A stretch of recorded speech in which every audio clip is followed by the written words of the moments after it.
Episode 8.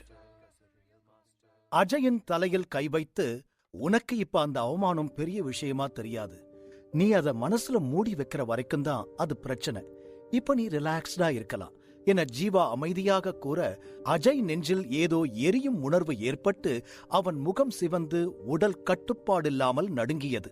இவ்வளவு நாட்கள் அவன் அடைத்து வைத்திருந்த அனைத்து வலியும் மெல்ல மனம் விட்டு பறந்து போவதை உணர்ந்தான் அஜய். இப்ப மறுபடியும் ட்ரை பண்ணு என ஜீவா சைகை செய்து கூற, என தலை அசைத்து ஈட்டியை எடுத்து தலைக்கு மேல் சுழற்றினான் அஜய். ஈட்டியின் வேகம் கொஞ்சம் கொஞ்சமாக அதிகமாகி ஒரு சூறாவளி காற்றை உருவாக்கி அந்த அறையையே அதிரச் செய்தது. என ஈட்டியின் சத்தம் முழக்கமிடுவது போலிருந்தது. இந்த நேரத்தில் தன் முழு பலத்தையும் கொடுத்து நிலத்தில் ஓங்கி ஈட்டியை அடிக்க என்ற சத்தம் காதை கிழித்து காற்றில் ஒலியை உருவாக்கி எதிரில் இருந்த தூணில் பட்டு 235 என்ற எண் வந்தது. 110 ஒரு மடங்கு வலிமை அப்படியே அதிகரித்து அந்த அறையை அதிர வைத்தது. இதை பார்த்த அடுத்த நொடி, தேங்க்யூ சோ மச் சார் என வேகமாக மண்டியிட்டு நன்றி கூறினான் அஜய். இதை பார்த்த சுரேஷ் முகம் சிவப்பதை தவிர்க்க முடியவில்லை. இதற்கு முன் புரொஃபசர் சிபி கூட 30% அளவுக்குத்தான் ஒருவனின் வலிமையை உயர்த்தி இருக்கிறார். அப்படி இருக்கையில் இந்த அசாத்திய எண்ணிக்கை பிரமிக்க வைத்தது. தன் சகோதரனுக்கு நல்ல ஆசிரியர் கிடைத்த சந்தோஷம் ஒரு பக்கம் இருக்க, ஜீவா மாஸ்டரை தவறவிட்டு விட்டோம் என நினைத்து ஒரு பக்கம் வருந்தினான் சுரேஷ். புரொஃபசர் சிபியை தவறுதலாக தேர்ந்தெடுத்து விட்டோம் எனவும் யோசித்தான் சுரேஷ்.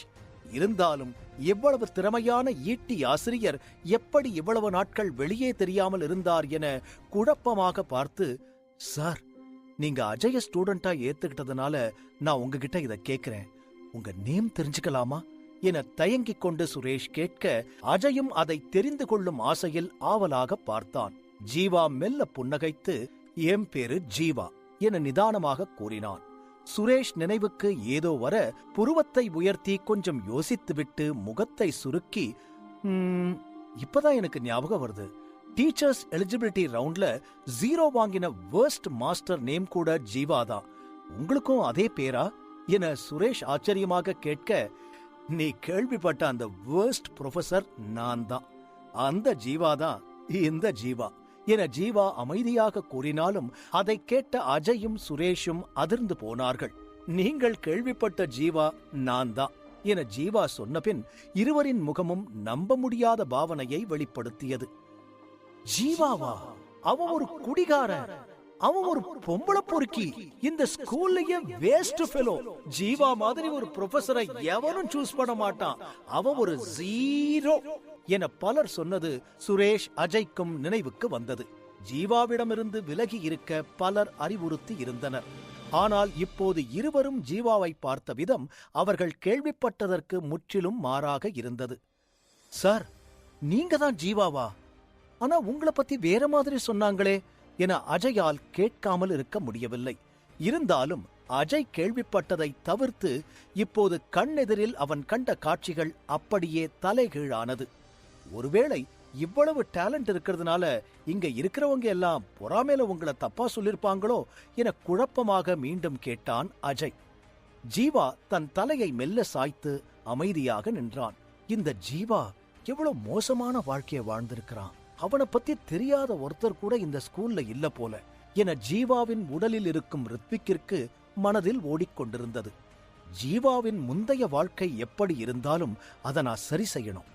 நான் முன்பு லைப்ரரியில் இருந்ததை போல் இந்த வாழ்க்கை இல்ல, ஆனா இனி இதுதான் என் வாழ்க்கை என நினைத்து நம்பிக்கையாக அஜயை பார்க்க, அஜயும் அதே நம்பிக்கையில் ஜீவாவை பார்த்தான். சார், யார் என்ன சொன்னாலும் நீங்க தான் என்னோட குரு, உங்களை பத்தி இனிதான் எல்லாரும் தெரிஞ்சுக்க போறாங்க என அஜய் நம்பிக்கையாக கூறினான்.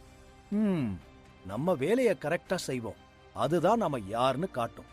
என்னோட வேலை உன்னை ட்ரெயின் பண்றது, நாளைக்கு நம்ம ட்ரைனிங்க ஸ்டார்ட் பண்ணிடலாம், அதை மட்டும் உன் மனசுல வச்சுக்கோ என ஜீவா சொல்ல, அஜய் தலை குனிந்து சுரேஷ் கையை இழுத்துக்கொண்டு அங்கிருந்து வெளியேறினான். இருவரும் வெளியேறிய பின்னர் ஜீவா முகம் சந்தோஷத்தில் மிளிரியது. எப்படியோ 4 ஸ்டூடெண்ட் கிடைச்சிட்டாங்க, இது போதும் என துள்ளி குதித்தான் ஜீவா. மேகா தானாக வந்த மாணவி, வீம்புக்கு வந்தவள் மோனா, போட்டியில் கிடைத்தவன் ரிஷி என 3 பேர் கிடைத்திருக்க, இப்போது இந்த நாள் முடிவதற்குள் மேலும் 4ஆவதாக அஜய் வந்ததை நினைத்து ஜீவா உற்சாகமானான். மாணவர்களை சேர்த்த சந்தோஷத்தில் பாக்கெட்டிலிருந்து ஐடி கார்டுகளை எடுத்தான் ஜீவா. ஒன்று மேகா, இன்னொன்று மோனா, மற்ற 2ம் ரிஷி, அஜய் உடையது. இப்போது ஜீவாவிடமிருந்த 4 ஐடி கார்டுகளும் தீர்ந்துவிட்டது. மொத்தம் ஜீவாவுக்கு 4 ஐடி கார்டு மட்டுமே பள்ளியில் வழங்கப்பட்டிருந்தது. ஜீவாவுக்கு அதுவே அதிகம் என பள்ளி நிர்வாகம் நினைத்திருக்க, ஒரே நாளில் 4 பேரை சேர்த்து தன் முத்திரையை பதித்தான் ஜீவா.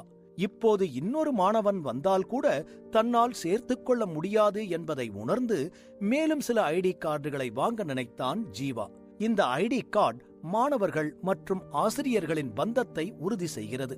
ஒருவேளை ஆசிரியரோ மாணவரோ விலக நினைத்தால் மீண்டும் அதில் ஒரு சொட்டு ரத்தம் விட்டு அவர்களின் பந்தத்தை முறித்துக் கொள்ளலாம். இப்போது ஜீவாவிற்கு தேவை புது ஐடி கார்டுகள்.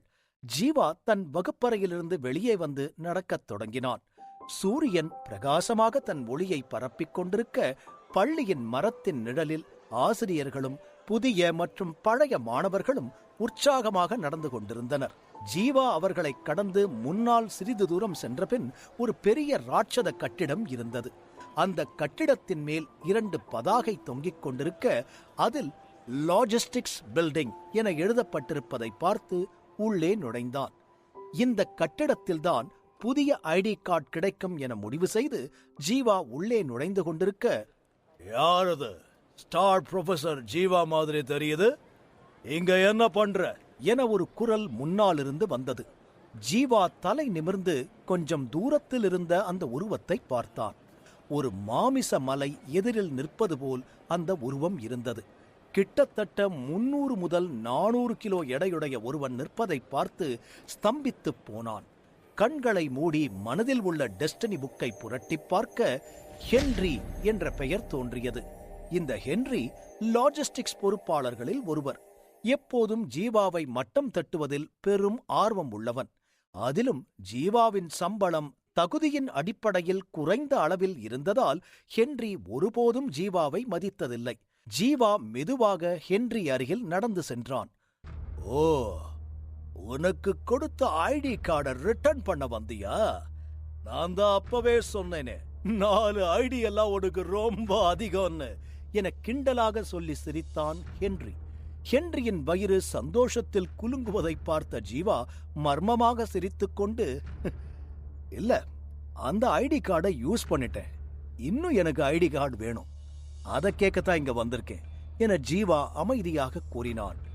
வயிறு குலுங்க சிரித்துக் கொண்டிருந்த ஹென்ரியின் முகம் அப்படியே சிரிப்பை உள்வாங்கியது. என்னது? இன்னும் ஐடி கார்டு வேணுமா? எனக்கு குடிச்சிருக்கியா? இங்க வந்து உளறிக்கிட்டு இருக்க? ஐடி கார்டை கொடுத்துட்டு வெளியே போ என மீண்டும் நக்கலாக ஹென்றி கூற, நான் குடிக்கல, நீதான் குடிச்சிருக்கிற மாதிரி இருக்கு என மீண்டும் அமைதியாக கூறினான் ஜீவா. என்னது? நான் குடிச்சிருக்கேனா? இந்த ஸ்கூல்ல யார் குடிகாரன்னு எல்லாருக்கும் தெரியும். ஏய், எல்லாரும் இங்க வாங்க. நம்ம புரட்சி தலைவன் ஜீவா ஏதோ சொல்றாரு, வந்து கேளுங்க என ஹென்றி கூச்சலிட சில ஆசிரியர்கள் வெளியில் வந்தனர். எல்லாரும் கேட்டுக்கங்க. ஜீவா 4 ஐடி கார்டை யூஸ் பண்ணியாச்சா. இப்ப நியூ ஐடி கார்டு வேணுமா? இந்த உலகத்திலேயே பெஸ்ட் ஜோக் இதுதான் என சொல்லி சத்தமாக சிரிக்கத் தொடங்கினான். யாரு இவனா? கண்டிப்பா குடிச்சிட்டு வளர்றான் போல. இவனே இன்னைக்கு இந்த ஸ்கூலை விட்டு வெளியே போக போறான். இவங்கிட்ட என்ன பேச்சு என சில ஆசிரியர்கள் குரல் சுற்றியும் ஒலித்தது. டீச்சர்ஸ் எலிஜிபிலிட்டி ரவுண்ட்லயே 0 வாங்கினவன் 4 ஸ்டூடெண்ட்ட ஒரே நாள்ல எப்படி சேர்க்க முடியும்? இவங்கிட்ட பேசி டைம் வேஸ்ட் பண்ணாதீங்க, தூக்கி வெளியே வீசுங்க என ஹென்றி கட்டளையிட சில ஆசிரியர்கள் ஜீவாவை நெருங்கும் போது ஜீவா பேச ஆரம்பித்தான். நீங்க எல்லாரும் ஏன் இவ்ளோ எமோஷனல் ஆகுறீங்கன்னு எனக்கு தெரியல. நீங்க சொல்ற மாதிரி நான் முன்னாடி தப்பு பண்ணிருக்கலாம், பொறுப்பில்லாம ஒரு குடிகாரனா இருந்திருக்கலாம். ஆனா இங்க முன்னாடி நிக்கிற ஜீவா வேற ஆளு, புதுசு. பாருங்க, இப்ப நான் எவ்வளவு அமைதியா நிதானமா பேசுறேன்னு. ஆனா அத கேட்க கூட நீங்க ரெடியா இல்லையே. பிரச்சனை இப்போ உங்ககிட்டதான். சரி, நான் 0 தான்னே வச்சுப்போம். என்கிட்ட பந்தயம் கட்டி உங்களால ஜெயிக்க முடியுமா என கையை மேலே தூக்கி சவால் விட்டான் ஜீவா. இதை கேட்ட அனைவரும் சிரிக்க ஆரம்பித்தனர். ஹென்றி கோபமாக, யார்கிட்ட சவால் விடுற? இங்க இருக்கிற டீச்சர்ஸ் கிரேட் சேஞ்ச் ஆகும், ஆனா எப்பவும் லாஸ்ட் பிளேஸ் உனக்குதான். உன் பொசிஷன் எப்பவும் மாறினதில்ல. நீ எங்க கிட்ட பந்தயம் கட்டுறியா? உன்கிட்ட பந்தயம் கட்ட என்ன இருக்கு? 4 காலி பாட்டில், இத்து போன துணி, இதை தவிர பந்தயம் வைக்க உன்கிட்ட என்ன இருக்கு என ஏளனமாக பேசி சிரித்தான் ஹென்றி. இதை கேட்ட ஜீவா கொஞ்சம் கூட கவலைப்படாமல் மெல்ல புன்னகைத்து, நான் பந்தயம்னு தான் சொன்னேன். அதுக்கு பொருளோ பணமோ நான் கட்ட போறதில்ல. இங்க யார் தோக்குறாங்களோ அவங்களுக்கு 3 அறை ஜெயிச்சவங்க கொடுக்கலாம். நான் தோத்தா என்ன நீ அடிக்கலாம், நீ தோத்துட்டா உன்னை நான் அடிக்கிறேன். 3 அறை பெட் என ஜீவா 2 கைகளையும் விரித்து கூறினான். என்ன இவன் பைத்தியம் மாதிரி பேசுறான்? ஹென்ரியோட ஒரு கை அளவு கூட ஜீவா இருக்க மாட்டான். ஒரு அறைக்கே இவன் தலை தனியா காண்டுக போகுது. செத்தாண்டா ஜீவா என ஆசிரியர்கள் பேசி சிரித்துக் கொண்டிருக்க ஹென்றி அமைதியாக ஜீவாவை பார்த்து தயங்கிக் கொண்டு யோசித்தான். ஒருவேளை ஜீவாவிடம் தோற்றுவிட்டால் இந்த பள்ளியில் அதைவிட வேறு அசிங்கம் இருக்க முடியாது. ஜீவா ஜெயித்துவிட்டால் அந்த அவமானம் காலத்திற்கும் மறையாது என ஹென்றி யோசித்துக் கொண்டு தயங்கி நிற்க, என்ன ஹென்றி, என் கூட மோத போறியா இல்ல 0 பீரோன்னு சொல்லி சமாளிக்க போறியா என குரலை உயர்த்தி பேசினான் ஜீவா. ஹென்றி, என்ன யோசிக்கிறீங்க? இவெல்லாம் உங்ககிட்ட ஜெயிக்க முடியுமா? அவன் சும்மா சீன் போட்டு உங்களை குழப்ப பாக்குறான். அவனை நம்பாதீங்க, கண்டிப்பா நீங்க தான் ஜெயிக்க போறீங்க. இவன் ஸ்டூடெண்ட் கிட்டயே தோக்குற ஆளு என ஒரு ஆசிரியர் ஜீவாவை இழிவாக பேசி ஹென்ரிக்கு தைரியத்தை கொடுத்தார். ஆமா ஹென்றி சார், ஜீவா பேச்சு தான் சரவெடி மாதிரி இருக்கும், ஆனா ஆக்ஷன்ல புஸ்வானம் தான். நீங்க தைரியமா இறங்குங்க என இன்னொரு ஆசிரியரும் கூற ஹென்றி முன்னால் நின்ற ஜீவாவை பார்த்தான். ஜீவாவின் பழைய பெர்ஃபார்மன்ஸ்ல நினைவில் வந்தது. பின் ஜீவா ஒரு கொசு போல் என நினைத்துக் கொண்டு, போட்டிக்கு நான் ரெடி என சத்தமாக ஹென்றி சொல்ல சுற்றி இருந்த ஆசிரியர்கள் ஆரவாரம் செய்தனர். அனைவரும் சிரித்துக் கொண்டிருக்க, எல்லாரும் ரொம்ப சந்தோஷமா இருக்கீங்க போல என ஜீவா நக்கலாக கேட்டான். ஆமா, ரொம்ப சந்தோஷமா இருக்கும், இன்னைக்கு உன் கன்னம் பழுக்க போகுது என ஒரு ஆசிரியர் சொல்லிவிட்டு சத்தமாக சிரித்தார். ஓ, அப்பவே முடிவு பண்ணிட்டீங்களா நான் தோத்துருவேன்னு என ஜீவா மீண்டும் கேட்டான். கண்டிப்பா, இதுல என்ன உனக்கு டவுட்? நீ எதுலயும் ஜெயிச்சு யாரும் கேள்விப்பட்டதில்ல, ஆனா தைரியமா எல்லாத்தையும் போட்டிக்கு கூப்பிடுவ.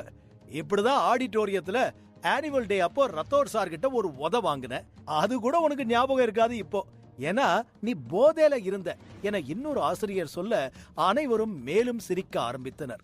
ஜீவா, நீ எல்லார்கிட்டையும் வாங்கி கட்டிருக்க, ஒன்னும் கவலைப்படாத, நான் எல்லாத்தையும் திருப்பி கொடுக்கிறேன் என ஜீவா மனதில் நினைத்துக் கொண்டு, சரி, அப்போ உங்கள யார் வேணாலும் ஹென்றி கூட சேர்ந்து பெட் கட்டுங்க.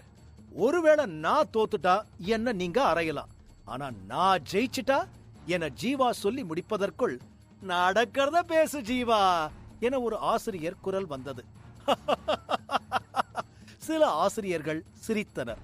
ஜீவா தலையசைத்து, நடக்கலைனாலும் பெட்டு என்னன்னு சொல்லிக்கிறேன், நான் ஜெயிச்சிட்டா உங்களை அடிப்பேன், ஓகேவா என ஜீவா கேட்க, லாஜிஸ்டிக்ஸ் டிபார்ட்மெண்டில் உள்ள 3 ஆசிரியர்கள் முன்னால் வந்து, நான் பெட் பண்றேன், நானும் என்னைய சேர்த்துக்கோ என ஒவ்வொருவராக கூறி ஹென்ரியுடன் பந்தயத்தில் சேர்ந்து கொண்டனர்.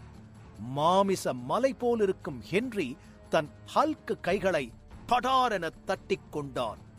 அதுவே இடிபோல ஒலித்தது.